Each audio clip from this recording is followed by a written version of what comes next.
Hi, welcome to HRN, Hand Racing Network. I'm out here in Clinton, Ohio, and this video is brought to you by Buckeye Speed Podcast. I'm out here to interview Mike Mazzagatti. Mike, what's up, man? Hey, how you doing, sir? Good, buddy. How you been? Real good, real good. You've had a festive week. Yes. Yes.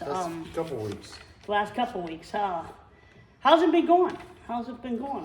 Racing's been awesome. My boy won his first race about a month ago, and it was a national event down in Nashville, Tennessee, a great racetrack. My daughter's racing legend cars and super late models, outlaw cars, and set fast time at Norton Raceway Park, finished second in the feature, lost by about a foot. And then last week we took her down to Midvale for a race and qualified 8th and got out front and checked out. She won her first race, second time in a late model. It's pretty impressive. As a father, what is it like watching your two kids out there, and especially with Chloe out there running against adults? Chloe's always raced against the adults. She's not had a fair shake. There's never been enough people in her age group. So even when we travel in Legend, she usually races against some older kids, and then at Norton last year. So I'm used to that, but putting her in a late model was, I'm not used to that. That's a little scary, a little nerve-wracking, a little exciting all at once. But then the pride comes in and overwhelming. And the same thing with my boy. He's just barely 10 years old and is just doing a phenomenal job. We got him a legend car. He's going to start testing probably next week. That's going to be really nerve-wracking. See a 10-year-old and a legend. They're really fast for their weight to horsepower ratio. But more than anything, just the pride comes over and I forget, all the nervousness goes away. When you're in the car and you're out, because you do race against Chloe, Yeah. do you find yourself thinking about her a lot more, or do you find yourself focused with your racing? No, I think about her. Just kind of worry. I think that'll go away. But I don't show her no favoritism. When we're racing, we're racing. Well, she don't show you any either. No, I she witnessed won't it show me opening any. night. Yeah. All right, Mike, let's get into last year's season. What would you grade last year's season? How did you run and how did you do? We did great. I ran really well at Norton Speedway Park.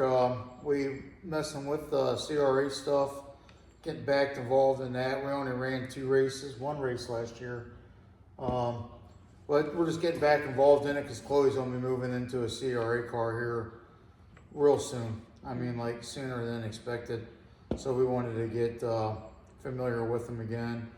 Won a lot of races at Norton Raceway Park. Didn't have such good, we only raced Midvale once and we got wrecked out right away. Gleason broke and got wrecked, but all in all, it was a great season.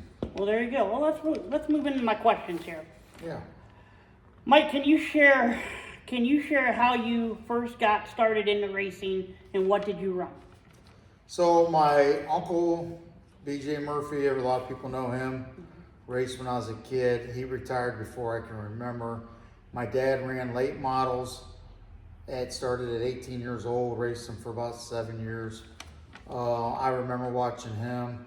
Then my stepdad, Dynamite Dave Darrow, I think he raced all the way till the day he died. And he was phenomenal to watch. So those guys all kind of got me into racing. I started out in the Detroit Iron. I ran the same car my whole street stock or Detroit Iron racing career. When we first started, it had a 4-point cage. It wasn't allowed to do nothing to them. Sean Lewis and John White actually built that car originally. I actually still got it somewhere, sitting in one of the yards. Okay. Yeah, then as time went on, we was allowed screw jacks in the back. We was allowed racing spring shocks, full cage, and had a lot of luck. Won a lot of street stock races at a lot of different tracks. Nice. Got out of it. Thought I was done with it. Thought I was away from the disease, and driving home from work one day, guy had a late model for sale. I bought it, and we've been racing ever since again. There you go. How many career wins do you have, and how many championships do you have as well? I got 3 championships, career wins. you count heat races and features, God, I don't even know, over 100. Okay, cool. Okay. Well, you kind of answered this question already, but I'm going to go ahead and ask it again. Were there any drivers or mentors who inspired you or helped shape your racing career? Yeah, my stepdad Dave, my real dad, and then my uncle BJ forced me. Then a friend of mine, Dwayne, used to help me when I was a kid. He was a racer. I never really got to watch him race too much. Paul Wright, out when I was a little kid, we were neighbors. Paul Wright Jr., I always wanted to race against him he's about 8, 9 years older than me, so he started racing about 8 or 9 years before me. So yeah, I kind of forgot about him earlier. He drove me into fun competition, if that makes sense. I wanted to race against one of my best friends. That's awesome. That's awesome. How do you prepare mentally and physically before a race, especially during a high-pressure situation out on the racetrack? Once the car rolls on the track, all nerves go away. But I'm still rattled. I'm a mess. I'm mentally, physically, I'm running ragged, working on 4 cars, trying to get them to the track, running multiple businesses, and getting to the track. There's no preparation, physically or mentally. I just thank God I get it there, and I'm a nervous wreck until we pull on the track, and then I'm just calm as can be. And nothing really rattles me on the track. Nice, nice. Can you walk us through your approach when you're in a tight battle for a position during a race? Really just try to put pressure on whoever's in front of me or put pressure on me and try to get them to mess up. We run short track, hard, tight racing. I've ran big tracks, so I've ran Nashville's 5/8 mile, Clearwater, Motordrome, Sandusky, Mansfield, Angola. So we've been, to name a lot more, but my favorite's the short track racing because I think it's more skilled and tougher. Okay. Number 6 here. With you being the owner of Norton Raceway Park before, how would you describe the racing environment at Norton Raceway Park and what makes it unique compared to other tracks? So with me owning it before to the new owners, one, I want to say Dennis Knox and his partner are doing a great job. The facility's phenomenally clean, nice, looks good, nice smooth asphalt, clean, nice, organized concrete pits. A lot of that stuff, I did some of it, but they took it to the next level. The racing environment's different than what it was when I was there. I ran things a little different than they do. I ain't saying it's right or wrong, but they're doing a great job. It's enjoyable to race there. And what's different about that track than anything else, one, it's not all ragged out and stuff. It's a really nice facility. 2, it's a tough track to race on. It's a tough track to pass. You could be 3, 4, 5 tenths off the pace and still run a good line, and nobody would, it'd be hard to pass. It's a hard track to pass on. The corners come up super fast, super tight, a lot of straightaway speed. It's just a lot of braking, a lot of skill. Dennis, like I said, they're doing a great job. They're running it, I think, the right way, and it's really doing good. Yeah, I was up there and witnessed opening night, and I thought it ran pretty smooth. Yeah, it's fast. Yeah. It's smooth. They get the show done at a really, really quick time, and yeah, no nonsense. There you go. Question number 7. Beyond racing, Mike, how do you engage with your local community in Norton and the surrounding areas? Yeah, I don't do too much in Norton anymore. Most of my businesses are in Barberton, Akron, and we employ a lot of people. We use a lot of subcontractors. We work with other businesses. We do a lot of charity donations nationwide, company and personally, and local. We work real good with the municipalities that our businesses are in. Nice. And we used to work real well with Norton when we had the raceway.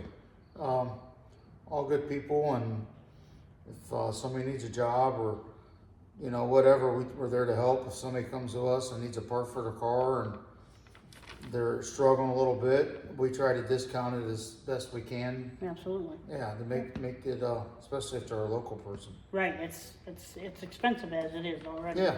So. Yeah, we try to help out any way we can. Absolutely. All right, question number 8. Mike, every racer faces setbacks. Can you share a challenging moment in your career and how you overcame it? Yeah, big setback is COVID came. I had just sold a late model. Another late model was at a chassis builder. He didn't have my car done for a couple years. Didn't know what we were going to do because we thought it was going to be done and raced. And I got sick and had COVID. Was in the hospital for, I don't know, almost 4 months. Yeah. In a coma for a little over 3. So when we woke up, it was getting close to race season, and a good friend of mine called and said, hey, before you went in a coma, I was talking to you about buying a car, and Brian Short, he sold me a car, and Steve Needles helped get it ready because I was still using, I couldn't really walk or drive or do anything. So my wife and kids helped me rehabilitate, get some body strength back, and Brian and Steve got the car done. Paul Wright helped them, got it to the track. We won out. I had to get 2 or 3 guys helping me in the car, and we won our first night back in the car. And I don't know how won, you did it. Set fast time, won the heat, won the feature, and went through tech. They made me get out of tech, and once I got out, I couldn't get back in the car. So my buddy John Ambrose came over and took my car out of tech for me, and, you know, just great racing people, and got it back to the trailer and loaded it for me actually. And I overcame it with just determination and good friends and great family. And God. Absolutely, number one. Without God, number one, I couldn't have did it without God saved my life. So. Yeah, it was a touchy. I remember that situation. Yeah, it was a rough. touch and go deal, and I'm glad you're here with us today. And I don't know how you did it that night, dude. I was there that night. Yeah, you was there that night. He came over and high-fived me. Yeah, I don't know how you did it, but you did it. I had a cane. You had a cane. I remember that. Yeah. I was beat. You absolutely you was. Beat. All right, question number 9 here. Balancing life. How do you balance demands of racing with personal life and other commitments? Well, the demands with racing and personal life, my wife, I have to thank for that, and she don't put up with much, but when I get home from work, she puts up with me working on the race cars at night. So I'll go in and see her. I come out here about 5:36, and I work out here between 10 and midnight about every night. That's why my shop's a mess. And then I balance work. So God and family first. Work is second, because work's got to pay for it all. And I got 60, 70, me and my brother do, people that, families, 60, 70 families that rely on us. So work's first, God and family's first, work's second, then racing's third, then vacation, and relaxation's 4th, 5th. Okay. Question number 10 here. We're just about done. Yeah. What are your aspirations for the future, both within racing and outside of it? My aspirations with racing is just to be able to race with both my kids in whatever division, all 3 of us at the track at once, on the track, racing against each other. Once I do that, that'll be a lifelong goal I've wanted since I've had kids. The other thing is to see both my kids succeed in life, whether it be at my businesses, my brother's businesses, or in racing. You know, right now my daughter and my son want to run my companies, but they also want to race for a living too. So it's a tough choice. If that's what they want, then whatever sacrifices I have to do that, it's all good. Yeah, absolutely. That's good. Who would you like to thank crew-wise and sponsorship-wise? Career-wise, there's really one person that stands out the most, and that's Paul Wright Jr. We've been lifelong friends since I was 1 year old. He used to sneak me out of my house so we can go play in the backyard. We've been friends that long. and this helps us tremendously with whatever I need done. He works with me, works with my brother, goes racing with us, sacrifices his vacation time to go, helps us in the shop. He's first and foremost, but then I got a lot of other people to help me. Bob Silva Jr., one of my best friends, he taught me how to do bodies. I'm not the best at it, I'm not even good at it, but I get it done. He is one of the best at it, and he helps me whenever I call him. I called him, he come out here last night at 10 o'clock, brought me a gear. The guy's amazing, he's phenomenal, do anything for me. His cousin Tim Siblo, the last couple of years, helps me whenever I need help. And Brian Short helps me. And the other guy's my chassis setup guy. And is Steve Needle Speed Solution. There ain't nobody better. I pick a car from him, it's ready to go race. We unload and we win. Yeah, good people right there, you Yeah. know. Absolutely. Well, there you guys go. You know the story about Mike Mazzagatti. Don't forget to go to LuciusGraphics.com and get your HRN merchandise as well as your favorite drivers merch. Are you going to have any merch, or is it just going to be the kids that you're going to sell t-shirts with? The kids, well, the kids. Mark made some shirts from Lucius Graphics. He's going to be selling at all the local tracks of both kids this weekend. We're going to start making some shirts, but buy them from Mark, buy them from Lucius Graphics. The guy makes a phenomenal product. He became a good friend of mine. We used to battle years ago, and great people, great podcast. The whole racing community is great. The fans are the best, and I want to thank you, Chad, for what you're doing and everything, helping all the tracks and promoting the racers. Check us out. Sorry my answers are so long. Sorry I'm boring. I'm an old tired guy.